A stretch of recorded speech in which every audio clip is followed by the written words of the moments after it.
Hi guys, welcome back to my channel. This is Precious Moment. Back again. Okay, and this is part 2 of the video series, if you like, that I'm doing with my brother. Part abo in Igbo. Abo means two. Dos in Spanish, do in French. Go on. That's all I know. Do you know a tree? Hmm? You don't know a tree? Tree? Yeah. Let me call my Ghanaian brother. Yeah? Ain't got time for that. Yeah. Ain't got time. Anyway, yeah, so in this part of the series, I guess, we're going to be talking more about the transition from uni into work life. And if you haven't watched the part 1 video, then definitely watch it. I'm going to try and put a link on top here, or either check on the description. I'll definitely have it there. Yeah. But without further ado, we're going to get into it. So just a recap of the last video. We had a chat about what made my brother go to uni, his choices deciding what university and the degree, and all that kind of stuff. So these are the questions. Shout out to my friends. You know who you are. Michael. Louise. No, Michael. I don't want to say his surname. I'm not going to bait him out. But Michael, Sarah, Jeez. other Michael, Wow. Josh, all that. So many Michaels. Adiola. Yeah, bare Michaels, innit? And they're all Ghanaian. I know you. No, Ghanaian, Yoruba. No. One is not Ghanaian. Well, you ain't got no Caucasian friends. Peak out here, you know. Ah, that's mad. There's no diversity. Wait, Like. let me think. There's no diversity in this world, like. Deep it, and I go to Bristol University. Shout out to my guy John. That's my Caucasian friend, John Sapiano. I know John. Yeah. I do though. Anyway, right, let's get into it. Okay, Yeah. So I've tried to group them to make sense as much as possible, but you have to bear with me. Okay, right, so first of all, did you do any internships, and how important would you say they are? First, no, I didn't do an internship. Only because I probably wasn't as serious enough during that time. When everyone else was looking for internships, I was probably busy not doing it. But not to say, I believe you should do it. If you have the chance to do an internship, because that's a great opportunity to get yourself out there and to understand the working life, and also understand if what you actually the field that you want, or you think you want to go to, is actually what you want. Because what you get, a lot of people go into internships, into certain jobs, and they do it for, like, depending on if you're doing a summer or a placement, they do, and they're like, actually, that's not what I want to do. So that gives them an early indication of where they want to go. So although I didn't do it, I would advise anyone to always do it. Like, it's always good to have any experience is better than none. And what you get from internship, it gets to build your soft skills as well. Because obviously uni, you probably don't really get to build a lot of soft skills. And when I mean by soft skills, I mean like presenting, communication, dealing with different types of people, dealing with different type of diverse people as well. And when I mean dealing, because you probably do have diverse people at uni, but being able to deal with different type of people in a professional manner, and how do you act in a professional way? How do you present to different stakeholders? So obviously you're probably used to talking to your friends in a certain way, but then when you're in the workplace, there's a way you talk to your colleagues. It's different to the way you talk to your managers, different to the way you talk to the execs. So how do you present information to the execs? So you will learn all these different soft skills, which will then help you when you're applying for jobs. And sometimes when you do internships, they probably offer you a job there as well. So that also helps the process. But if you don't like, some of you might not like the company, but doing that internship, that looks good on your CV, and then that gives you a lot of experiences, because rather than having to go back to experiences you've had in uni, you can use actually real life work experience, and helps you with interview prep and interview answers when there is time to apply for jobs. And to be honest, it probably even make it favorable to employees that you've actually had that experience as well. So yeah, overall internships are very good. If you do get opportunity to do it. If you're unsuccessful, that's not the end of the world. There's still other things you can do, even during uni as well. Like a lot of the societies you can join, that also give you a lot of life experiences in terms of how you deal with, how you communicate, how you present. So it's not the end of the world if you don't do an internship. I didn't do an internship, and I was still able to get a grad role straight after I finished. I've got a question. So you mentioned about societies in university, right? Yeah. So do employers actually look at the fact that, I don't know, you were like social sec, or that you were treasurer? They actually look at that and they think, oh, okay. They will look at it. And also when they ask you an interview question, you have to bring that up, because that will show leadership skills. That could show leadership skills. That should show communication skills. That will show that you've worked in a team. Because these are things that obviously as a grad, they don't expect you to know, to have an experience. All they want to see is your soft skills. Your team working skills, your communication skills, your leadership skills. So being able to show that and to work in different things, that will help you show that you've already got those soft skills already. All right, and then leading in from that, so another question that I got asked as well is like grad jobs. So I know if guys, make sure you watch the part 1 video because we spoke about it briefly. So obviously we know that you did a grad job, and just tell us a bit about how you went about finding one and the importance of them and kind of like how they work in a kind of way, because I guess the people that ask the questions, they're in like, I don't know, all different types of field, and I know you're in maths and finance, but yeah, just a brief explanation for that if you can. Grad roles, how did I go? It's just, I said it's a case. I think during my time when I graduated, there was something called, is it milk round? So it was I think it was like a portal where there was a lot of different grad jobs in there, so you can just log into there and then you see all these different grad roles. It's called milk round. I don't know if it still exists, but I'm sure someone's already googling it. But there was something called milk rounds where it gives you a lot of different grad roles, and obviously you can go through the sector, and you can click on the what sector, if you're in like engineering, finance, banking, architecture, blah blah blah. You can go in through and then you can apply for the different grad roles in there. And also another key thing is obviously if you know what certain companies you want to work for, like obviously if you, for example, if you want to work for investment banks, so you know your Goldman Sachs, your Morgan Stanley, JP Morgan, Citigroup, then obviously apply through them. Another key thing which I always advise people to do is networking. So if there's any sort of networking events that happens, always try and network with people. Go there, try to get to know the people that come to your networking, try and network them, try and understand what they do. And from there you can already build a rapport so that when you do apply for these companies and when you go for interviews, you can actually even use that as a cheat and be like, oh yeah, when I went for this networking thing, and they'll be like, oh wow, okay, this guy already has an interest. So that's it, that's an expo. So whoever gets the job through this, I'm getting my commission. But all jokes aside, but yeah. So I think for me, I just kept on applying for different, like obviously any grad roles that came up available, I was just applying.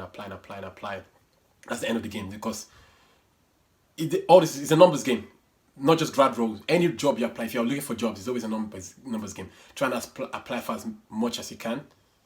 I would say, especially as a grad role, try and get yourself in there. Once you get yourself in there and get that experience, then the world is your oyster. Okay, right. My friend Adiola has actually just messaged me this, and I think this is quite a nice one. Shout out to Adiola. Right, so she's actually doing her PGC at the moment to be a teacher, and now she's asking, and she said as well, she's got the same thing with her friends. Like, what are the important things? Like, obviously, right now she lives in East London, but she's got she's seen some jobs in Greenwich. Now she's thinking, is it worth it? Obviously, she doesn't want to work in Greenwich, but she's saying, is it worth it? And also, she's thinking from her friends as well. They're saying that they're not sure if they actually want to go into teaching. So, is it that they should continue going into teaching and then try to move later on, or should they from the get-go look for exactly what they want? Like how are they meant to work it? The good thing about it, I think compared to back in days, not my days, but further back in the days, whereby whereby you study a particular course and you have to do that particular course. I think times have changed now. What I mean by that is that these days, as I say, I keep coming back to this, but these days employers, they want to see your soft skills. Although it's good that you've studied this degree, it's good that you studied that, but what do they care about more, or what they want you to portray more in interviews is your soft skills. What do I mean by that? When I did my grad role in IT, I came from maths. You can more or less say maybe someone that does maths can do IT because it's more logical, analytical, it's fine. But I had people that did chemistry there, I had people that did history, I had people that did geography, that all worked in IT.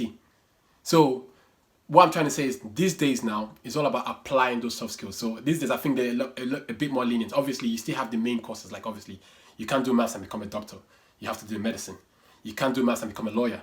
You have to do law. So those are like your vocational careers. So there's key courses. Obviously, nursing, doctors, lawyers, those sort of obviously core ones. You need to do those courses. But to do finance, you don't really need to do maths. You don't really need to do economics. Most of the time. I know there's a lot of people out there in doing finance course that have probably done English literature, that have done this, and there's some people that have done maths and gone into HR, and there's some people that have done things and gone into different roles. So this day and age is not, you don't really need to do this and do that. But that doesn't mean then you go and do something. You go and do an easy course just to get a good grade, and then try and become a finance. What's an easy course though? Because everything in uni okay, is difficult.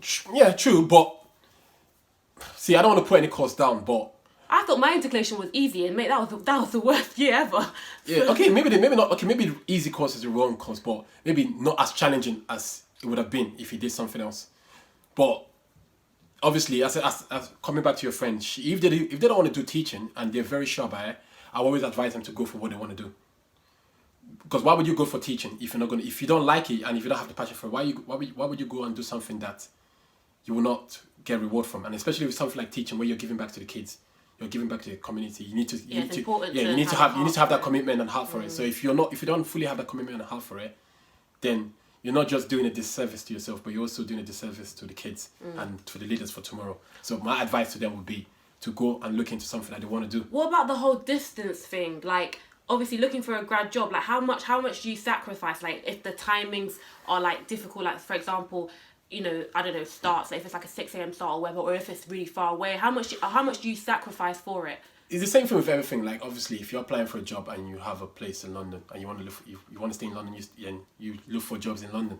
That's the thing. If you're looking for a grad role and you want to live in London, you look for a grad role in London. Obviously, there's a lot of obviously London is the hub of finance and a lot of business activities, service industry. So there are a lot of grad roles in London. Most of the grad roles are probably going to be placed in London. But if you're finding a situation whereby there's a grad job in Bristol, for example, then you have to make that choice. Are you willing to sacrifice moving to Bristol for that grad job? Would I recommend, to be honest? Yeah. So it's all up to the individual. I've known a lot of people that have actually started a grad role in London. They've lived, maybe they were from different parts of the world, maybe Derby or Bristol or something. They started a grad role in London, and after like 2 or 3 years, decided that they want to go back to where they're from and get a job there, and vice versa. So, as I said, it's all up to an individual. So that one, there's no clear route of where you want. Like you have to choose yourself. Are you comfortable enough to move out? Because obviously, if you get a job outside of London, you might potentially have to move out, and maybe you have to think about the cost. It's not just getting that. Obviously, it's not just a salary. You have to think of maybe rent. And if you're not going to rent, if you're just going to travel, then you have to think about the time it's going to take you. So all these are all sacrifices that you have to make. So it's up to the individual, like, to see, like, if they're willing to do that, make that sacrifice. But in terms of Adiola's case, is she saying that there's no jobs, all the jobs that she's looking for are all outside of London? Or no, not outside, but like, I think she lives like proper, I don't want to say her like area, but she lives on the outskirts of London? Or? No, she's like proper east, like proper east, yeah? East London. And then I think the jobs that she's finding are all in like Greenwich, South London. You know? But that's not bad. Is it? There's a train you can get. It takes me like my commute is about 1 hour. There's some people that live. There's a lot of people.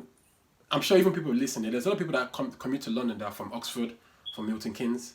But as a grad job, the role. It doesn't matter. Like, I thought she was talking about. No, that's nothing. Mine. He said it's mine idea. That's nothing. Like she lives in East London and she's going to Greenwich. That's down the road, literally. I thought you're talking about like Reading or Slough or Hertfordshire or something. No. That's just down. That's nothing. Right, that's not sacrifice. Sacrifice is when you're spending 2.5 hours on a commute. Then then I say fair enough. If anything less than 1 hour is nothing. People are doing longer than that. Fair enough. All right. So moving on to the next one. We're looking at. So I've had a couple of questions. That's like, what do you think is the best thing to do, especially for students who have studied outside from their home, when looking at like grad jobs, and not even just grad jobs, but just jobs in general? Would you say moving back home or like actually looking for somewhere outside is better? See, that question again is all subjective, and it all depends on the individual. And you're talking in regards to students that have moved out of home for university.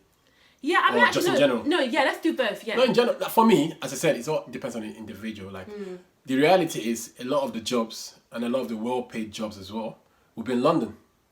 So you get a lot of people that probably live far away, but they have to move to London, and that is just the reality of things. But that's not to say that there aren't jobs elsewhere. There's jobs in Manchester, there's jobs in Birmingham. So again, it's all up to the individual. What do they want? And again, what are their plans? Like, a lot of people, obviously, once they start working, they're planning to save up for a house. So naturally, you probably want your expenses to be low. And for your expenses to be low, you're probably best to be living at home. So then you have to consider that, because obviously renting is expensive wherever you are. And then obviously if you need to save for a house, then if you're renting, then obviously that's going to reduce your savings. And then which means it's going to take you longer to save up for property. So ideally, what a lot of people tend to do is obviously stay at home. But I know that it's not easy, because a lot of people, home might be in Exeter, home might be in Manchester, home might be in Newcastle, and a lot of the jobs are elsewhere. So yeah, it's a difficult one, especially if you don't live in London or if you don't live on the outskirts of London. But if you're fortunate enough that you can get a job close to home and you know what your plan is that you want to save up as much money as you can, then I would say obviously the best case scenario is obviously stay at home, because then your costs are low, and then you can save up as much. But for some people, it's probably not feasible for them to stay at home, because the jobs, there's not, first of all, maybe what they're doing, the jobs are not available, and secondly, maybe the jobs that they do have close to home is probably not paying as much as they would if they were to work in London. So I think for a lot of people, what they have to do some cost benefits, cost benefits analysis, and see actually how much does it cost me, what's my overall income when you take away expenses, working in moving away from home. Because even though London may pay a lot, when you think about the cost of like living in London, then what you've got left over is really not a lot when you think of it. So I think you have to do that. Anyway, okay, last question for this part 2 of the video. Okay, right, so have you felt isolated during uni or work, and how have you dealt with that? Isolated? Oh, good question. I wouldn't say isolated. Isolated is probably the wrong word, but sometimes you would feel lonely, especially if you've moved out from home.